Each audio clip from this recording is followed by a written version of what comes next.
Hello everyone, welcome back. So I'm here back at my crystal spot, and hopefully we'll come out with some crystals today.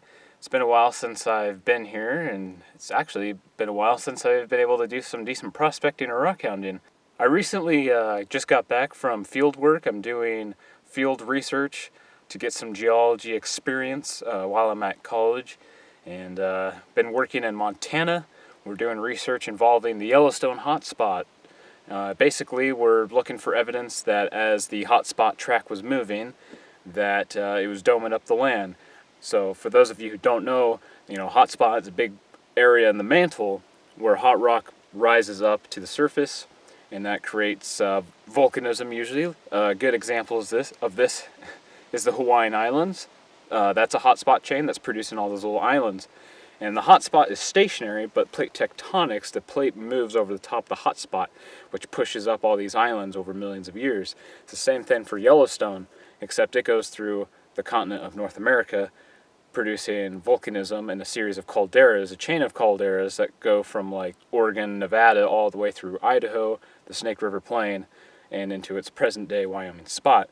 But the whole idea of this research is we're looking to see from 17 to like 3 million years ago evidence of that hotspot approaching into Montana. So we've been looking at river deposits, looking at gravels, and looking for changes, compositional changes, and we're trying to see evidence, of the hotspot approaching. We're also going to be doing something called thermochronology, which is involving zircon and apatite. But while I was in Montana, I recovered some nice pieces of petrified wood, as much as I could carry. There was a lot of it in certain areas, and as well as petrified bone. So at the end of this video, I'll show you that. So if you stick around, you'll get to see some of those samples that I collected. But enough yakking, let's get to digging here. Oh, the hole's gotten a little deeper. But I just cleared out a whole bunch of dirt that was probably about 3 feet thick. Come down here. And this is where the crystals are coming from. It's a vein that's cutting through here that contains crystals. You can see it right there.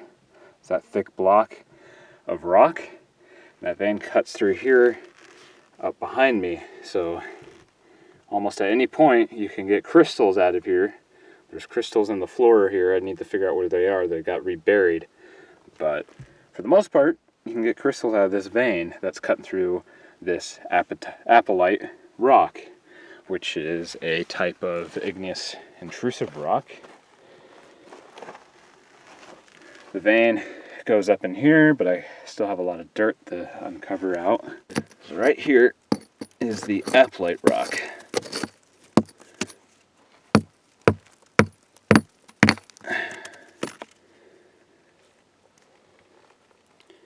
So it's got lots of quartz in it, feldspar.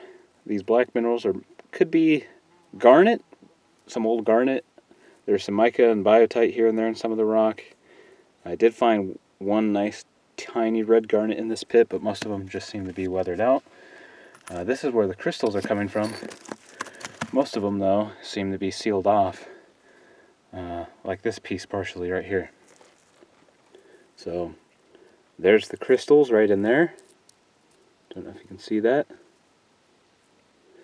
But for the most part, it's sealed off in a single vein. So that's one problem with this spot. There's a lot of this sealed off stuff, so you don't really get it. But once in a while, you get perfect two plates. You can peel off one side, get crystals, and peel off the other and get crystals. But not always. Here's that more crystalline apatite that's on the edges of the quartz vein, so the contact. It's a lot more crystalline, it has a lot more quartz in it.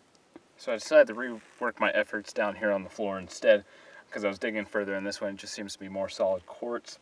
I'm going to go where I know crystals usually are, so.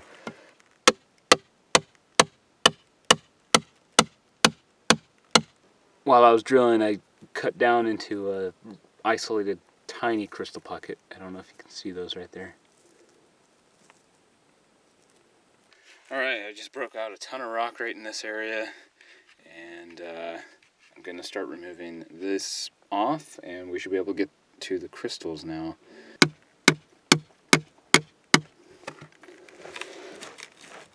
Oh yeah, there we go.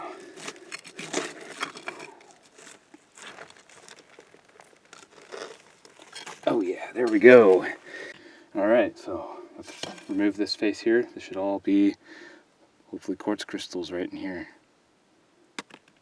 This is just a solid vein, it seems, which is unfortunate because I did all that work to try to get crystals out of it. It's just solid. See that? It's just all the crystals are right in here, but they grew together, so it's just a solid vein now. Very unfortunate, because I just dug all this out and it's just a whole bunch of quartz. There's no quartz crystals. I'll keep looking, there might be a pocket. Alright, so I just peeled this piece off right here, and this is mainly solid. There are some little crystals trying to come out right there, but right here I think it's a whole crystal plate face. Oh yeah, see all those crystals in there? They're a little dirty, but that's what I'm looking for right there, a little crystal pocket. There's more. They're not really big, but there's crystals in there. Alright, so the last time I was here it was fall, and I definitely left crystals on the ground. And when I got back here, like I said, there was lots of dirt, but in this particular spot there was lots of water. And I'm wondering if the water in the winter caused a lot of this rock to fracture, because a lot of it's a lot more broken and fractured than I remember. And there's chunks of crystal like this that are all fractured to pieces.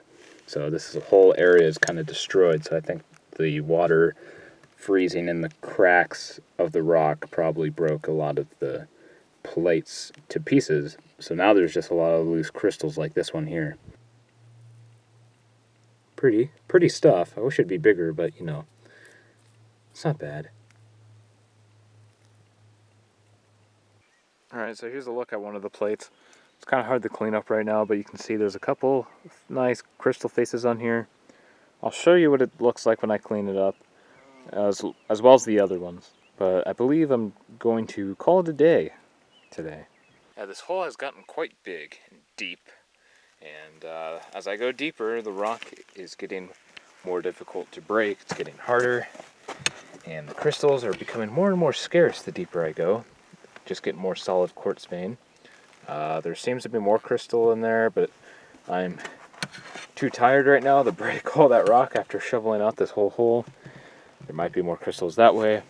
There's probably more crystals out there under all this dirt somewhere. There might be a massive pocket of it. Who knows? Yeah, so unfortunately today was not the most productive day at this crystal spot. Spent a couple hours mucking out all the dirt that fell in here, and then couple hours digging in the hard crystal and rock using the chisel and the hammer to break it all free, and then just came out with a small handful of crystals. A lot of them were damaged probably from the ice and frost from the winter, with all the water getting into the cracks. So didn't turn out the greatest today, but I'll show you what these pieces look like when I get back after I wash them up, and then when we get back, I'll show you those petrified wood samples, and we'll talk about that next.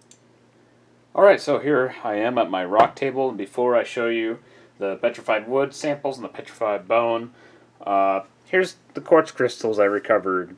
So, they're not that great.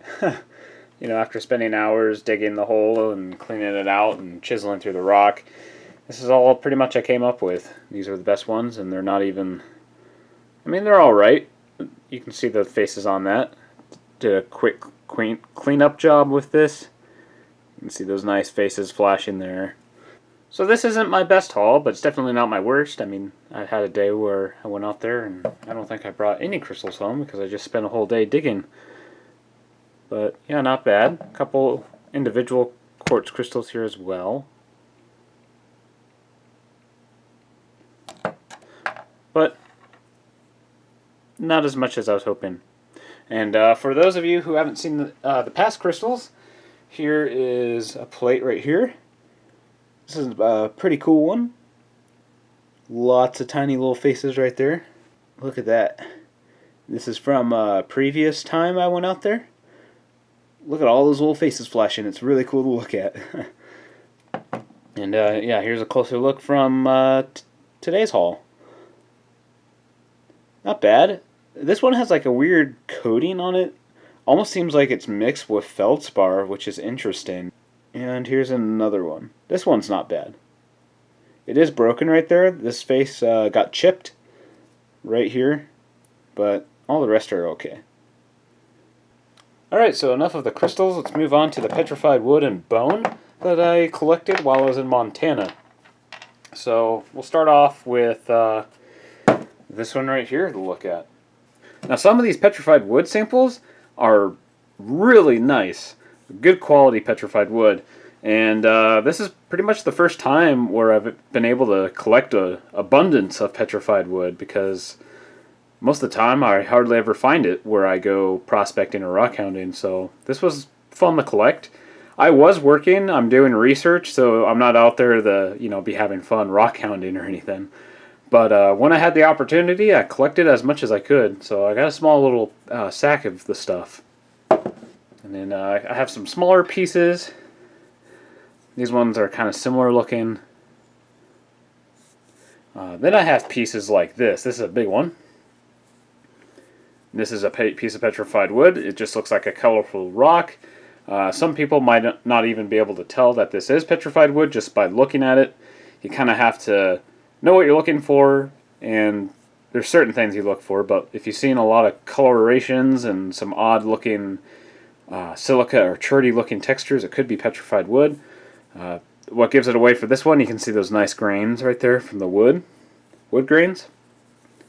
And this one's more rounded, as you can see from this one here. And that's because, not exactly quite sure, because both of these were found in river deposits. So these are being transported from some location. They're not forming in the deposits where I found these, because we're studying these old river flood, not river floods, but river systems with flood deposits, and like, when I say flood deposits, I mean like volcanic related, maybe debris flows, or flood channels, because rivers have flood banks, so once in a while they'll overfill and they'll flow out into the flood plain. That's the word I'm looking for. So it's a lot of flood plain, lots of gravels and sands, so the rivers are changing over time, and the compositional rocks within the rivers also change. So there's some gravels that are super volcanic rich. I actually have a chunk right here of a volcanic conglomerate right here. You can see the little pebbles in there. There's like a little cavity as well. Probably some calcite. There was lots of calcite, calcium carbonate minerals out there. But this is not a bad looking rock. Speaking of rock like that, besides petrified wood, I found some rock like this. There was lots of like jasper or chert-like rock. There was also some agate-like rock. Like, look at this one here. This one's beautiful. This is a pretty rock. There we go. Look at the bands in this. This is just really cool. Like right there especially. You have all these different colors, different textures going on. This was a really cool rock. This was the only one I found like it. So if there would have been more, I would have definitely collected more. Really cool looking rock. Here's another piece of petrified wood that's been rounded. And like I was saying, it's interesting because in some of the river deposits, your petrified wood's pretty much fragmented in the pieces. And in other parts of the river, it's been rounded, like it's been tumbling around for a while. So maybe, from what it looks like, it could be just compositional changes within the petrified wood, because these pieces right here, these rounded pieces, seem to have a lot more silica. They're a lot denser, they're a lot heavier, and maybe that's why they got rounded. While this stuff here is pretty light, doesn't feel smooth, it's pretty rough, and maybe it just doesn't have the right composition of silica or other minerals to make it more resistant, so instead it just fractures the pieces. Which seems to be the case because I got lots of little fractured pieces like this. You can see they're all pretty much similar looking to this rather than this. But there's some nice textures here. Some of this would be really good tumble material to throw in a rock tumbler, polish it up. Make some nice pretty stones out of it for sure.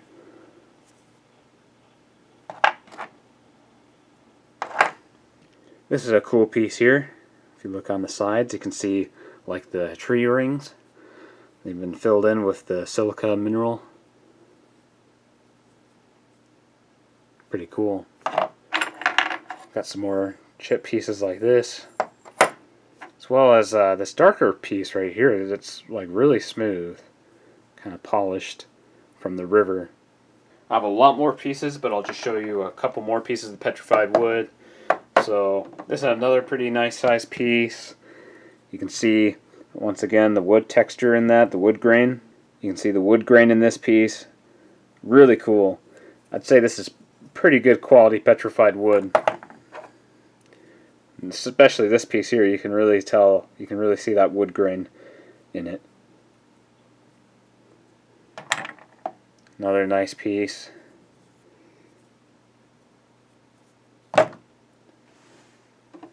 And another. Really cool stuff. Now I think one of the coolest pieces of petrified wood I found was this one right here. When I saw this, I thought it was just a piece of wood in my way, so I picked it up to throw it, and that's when I noticed the weight. It's pretty dense.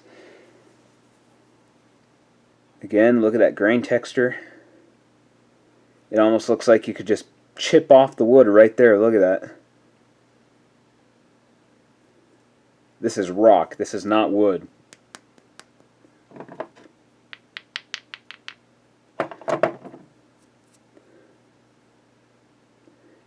It's got like a little bit of a polished surface right there. You can see an old knot in the wood. Really cool stuff. I was picking this stuff up like candy out there. You'd just be walking and all of a sudden there it was, just little chips of it, little pieces, little broken chunks, and then once in a while you'd find a chunk like this. Now for the petrified bone, I unfortunately didn't find a whole lot of that was worth taking. I did have some long ones that were about yay big. I had 2 of them, but I seem to have misplaced them and I can't find them. But I have some nice bigger pieces to show you. And that's about it right there. Handful of bone. Yeah, so looking at this piece, you can definitely tell it's bone. It's got that nice spongy material. And it's just been basically turned into rock. It's a nice fossil. And you can see some weird zigzag lines, some kind of bone structure, I believe. I'm not really a biologist or a person who studies bone, archaeologist, ancient bone. But pretty cool stuff. Another bone. You can tell because of that nice spongy look. And yet another bone. These are from some animal that was living in the area, some 17 to 3 million years old, I believe, is what the rivers are in age around that area. So whatever this was living 17 to 3 million years ago. This piece right here is pretty similar to the long pieces I had, where you have the rounded structure and the inside is hollow, like you're missing pieces of it. So it must have been a smaller bone of the animal. And all the bone marrow, of course, is going to usually not get preserved, and that disappears. So it makes the bone really fracture easily, and you just get little fragments, especially if you have bone in a riverbed or if the animal dies within a river. It's hard to get the full skeleton preserved in the river because that river, of course, is flowing water, so it's going to tear it all apart and scatter the remains all over the place. So instead you just get little fragments of bone here and there. In certain areas there were fossilized fish. Didn't find any of that, but my partner I was working with, he has found fossilized fish. And in one area he found a tortoise shell about the size of a football roughly. So finding fossils of petrified wood and bone can be a lot of fun, especially when you can just pick it right off the ground. And it doesn't involve any digging. Same with these nice pretty stones here, these little banded rocks. That's the one downside when you're digging crystals like this in the spot I am. It takes a lot of work. You can spend hours and hours and come away with hardly anything. Especially the spot I'm at now, because the rock is getting more difficult to dig in. So I'm either going to have to change up how I do things, relocate in a different spot in that same area, or just start looking in a whole new location for new things. So that pretty much wraps it up. hopefully soon I'll be able to find the time to go do some rock hounding, some prospecting. It's been a while since I've done any prospecting for gold, and I have a couple ideas or places in mind for that. And I need to finish that rock crusher, maybe find some more fossils, maybe some more crystals. And I definitely have some areas I want to get back into, just haven't had the time to do so. Maybe I'll go back to old spots, like where I got these feldspars from. Who knows? Change it up a bit. Or maybe I'll do something completely different from rockhound and we'll change it up a bit. Who knows? We'll have to see. But until next time, I'll see you all later. Take care.